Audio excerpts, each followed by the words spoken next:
morning, superstars. It's so good to see you today. I'm Ava. I'm Caitlin, and this month we're going to be looking at people in the Bible who are ready and set to move and follow Jesus' lead here, there, and everywhere. Yep, we're talking about how they had faith even when things were tough for them.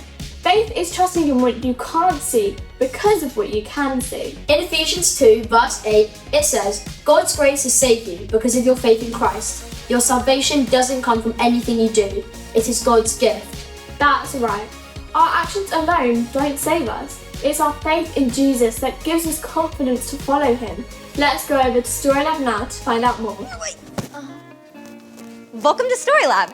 This week, we're talking about faith, while we take a global look at what it means to encourage each other. Skylar! Skylar, have you seen my map?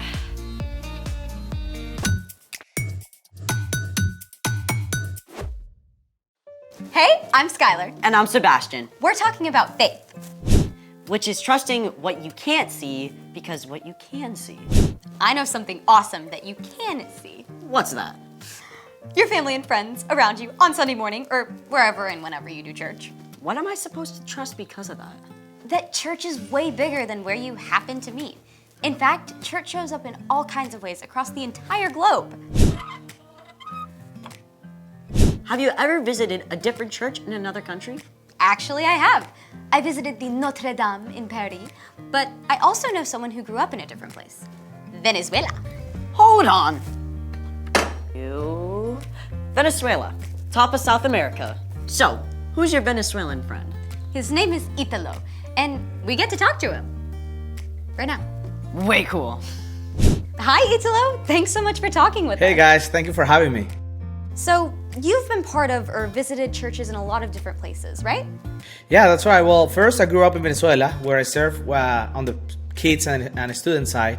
That church grew for nearly 5,000 people while I was there. Then I moved to Costa Rica to work there with a smaller church. And then I have been thankfully being on training with other different churches in Mexico, Puerto Rico, Panama too. Hold it, let's see all of those on a map. Wow, what were some of these different churches like? Well, in Costa Rica I did a missionary training and I visited churches in the jungle to help with the construction there. Then some of them, they were really remote, like they didn't have running water, electricity at all time. It was different. Wow, that's really hard. Yeah, it's a little bit hard for them, but even the people in the villages, they don't have anything, they're really joyful. They see them to worship God is like nothing I have seen in other place. The people there were completely committed to loving God and to serve others. What are some of the ways you've seen God work in the churches you visited? Yeah, one thing I love is that a lot of these churches really value the personal relationship. When you're going to these churches, even if they are small or bigger, the people know your name. Like you feel when you go to a church, you are part of like a family. And after church, the people just hang out, they share a meal. It's not just come here, sit down, and that's it. So it's just great. So great. What are some of the ways you've seen Jesus followers encourage each other? Well, one church I worked with in Puerto Rico was growing super fast, but they didn't have a building. So another church said to them, hey, we're not using our building in the afternoon, so come and just use it for free. Like just have your church in our church. That's awesome. Yeah, and in Costa Rica, the church I was working with, they had a partnership with this place called the Hope Center. And they are, because they still are there in a really bad area of the city. And some people of the church were challenging each other to help there. And now they give meals every day for more than 300 kids. And that's a lot. That's for some of those kids, that's the only meal they even have in that entire day. Is there a way you personally experienced encouragement from the church? Yeah, for sure. Like, for example, this one family opened up their home for me to stay with them for almost 5 months. They even gave me a chance, to just come to the United States, stay with them, like no charge. They fed me, they gave me a room for myself. They didn't ask for anything. They just want to make me be part of their family. That's so cool. Italo, it has been great talking with you. Thank you so much for your time. No, thank you guys for having me. It was a pleasure. See ya. Bye. I love hearing these stories. It makes me want to travel and see what God's doing all over the world. Speaking of which, it's time for... The story before the story. Today, we're in the book of Hebrews, a letter written to early believers in Jesus. But before Hebrews, way back in the very beginning, out of a deep, deep love, God made an amazing world. But when people turned away from God, the world was broken. God made a plan to draw people back into relationship. So, at the right time, God sent Jesus, God's very own Son, to live among us. Jesus gave up his life and was killed. But on the third day, he rose to life. After Jesus returned to heaven, the early church grew quickly. But some believers became confused or distracted and started to forget their faith in Jesus. Which is where our story starts. Take it away. Hey everyone, I'm Erica. Hey, Erica. The book of Hebrews is a letter written to Jewish believers in Jesus, likely by a friend or follower of the Apostle Paul. The writer wants to remind these believers that Jesus is more important than anyone or anything else, ever. He challenges them to hold on to their faith in Jesus and to encourage others in the church to do the same. Chapter 10 says this: Let us hold firmly to the hope we claim to have. The God who promised is faithful. Our hope is in Jesus, who made a way for us to live forever with God. But like the Hebrew believers, it is so easy to get distracted from that hope. We hear constant messages telling us that hope is found in buying more stuff, in doing more activities, in zoning out from our problems. So in the midst of all this, how do we stay focused on our true hope? Hebrews continues. Let us consider how we can stir up one another to love. Let us help one another to do good works. One way to hold on to our hope in Jesus is by acting on it. We can encourage each other to show God's love to the world around us. Rather than just telling our friends to do good things, we can encourage them by living it out ourselves. So what do love and good works look like? One way to put love into action is to put others first, whether it's first in line or letting your friend choose the game you play together. Another way to show God's love is by sharing what you have. It could be sharing your lunch, choosing to give away some of your toys, volunteering your time to help someone out.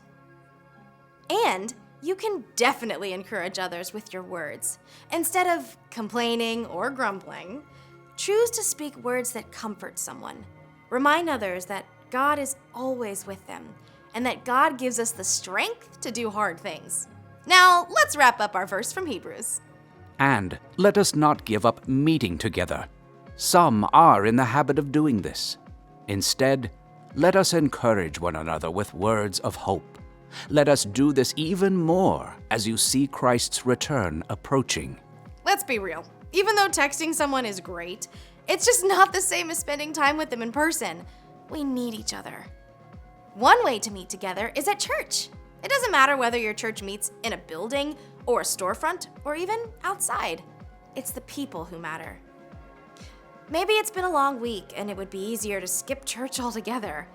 You can tell your grown-ups you'd really like a chance to hang out with your friends at church. Another way to meet up together is to spend time with your small group or class, even outside of church. If you've got a game or a performance, you can invite your small group leader and friends from church, or go to their events to cheer them on. And you can meet together just by hanging out with friends who love Jesus. Let's see those verses again. Let us hold firmly to the hope we claim to have. The God who promised is faithful. Let us consider how we can stir up one another to love. Let us help one another to do good works. And let us not give up meeting together. Some are in the habit of doing this. Instead, let us encourage one another with words of hope. Let us do this even more as you see Christ's return approaching. At the end of time, Jesus will return, and God will make right everything that's wrong. Only God knows when that will be.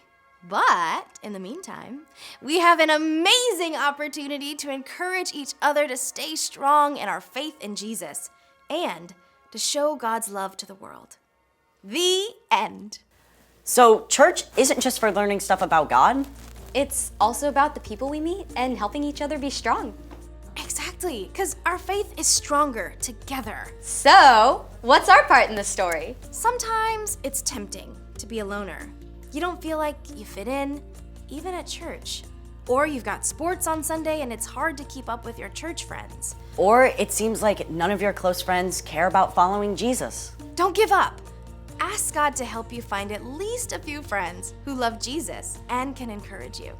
And if you feel like you're an outsider at your church, you're probably not the only one. See what happens if you start up a conversation with someone new in your small group. Or invite kids from your church to your birthday party. No matter what, you can choose to live out God's love. And encourage those around you to do the same. I think you got it. See you next time. Bye, Erica. So here's the thing. Our faith is stronger together. Hey, what just happened? I think the power's out. I got an idea.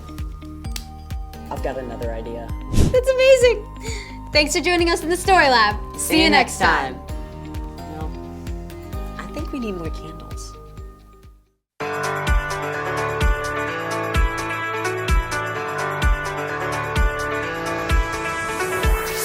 I was lost and could not see. I was searching, you found me. Your love opened my eyes. My heart forever changed. No more standing still, no more going back. Oh, your love is moving me. I came alive when you found me. I'll never be the same. Oh, I shouted out to everyone around me. I am forever changed. Your love is moving me, yeah. Moving me, moving me. Moving me, moving me, yeah. Moving me, moving me.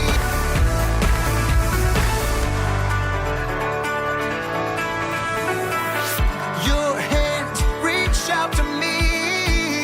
Only by grace I'm free. Your love makes me new. I am forever yours. No more standing still, no more going back. Oh, your love is moving me. I came alive when you found me. I'll never be the same. Oh, I shouted out to everyone around me. I am forever changed. Your love is moving me, yeah. Moving me, moving me. Moving me, yeah. Moving me. I came alive when you found me.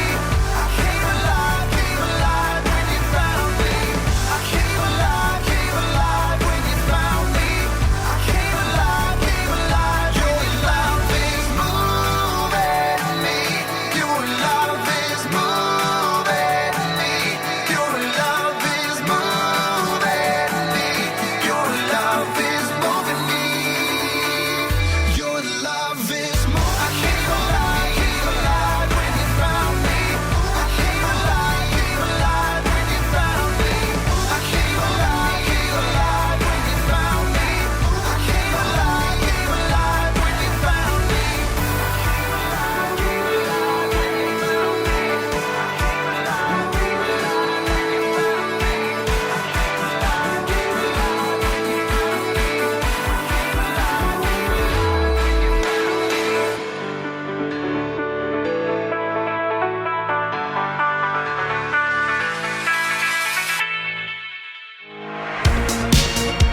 That was awesome. We hope you enjoyed Story Lab and the worship song too.